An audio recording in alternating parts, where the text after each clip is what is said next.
Nilambur butterfly ഗാർഡനിലെ ദൃശ്യങ്ങളാണ്. പൂമ്പാറ്റകളെ ആകർഷിക്കുന്ന ചില ചെടികൾ ഇവിടെയുണ്ട്. അതിലൊന്നാണ് ഈ കാണുന്ന ചെടി. നിങ്ങൾ ഈ ചെടിയിലേക്കൊന്ന് ശ്രദ്ധിച്ചു നോക്ക്.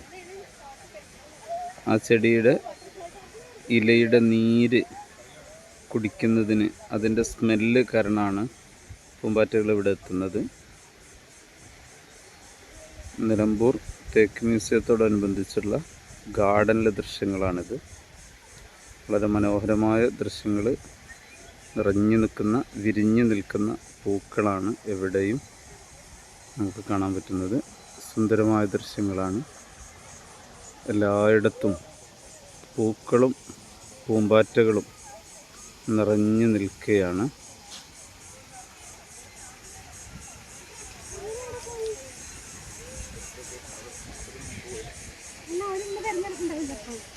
അവിടെ ഈ ഇവിടെ തന്നെ അവിടെ കയറാൻ പറ്റിയിരിക്കുന്നു.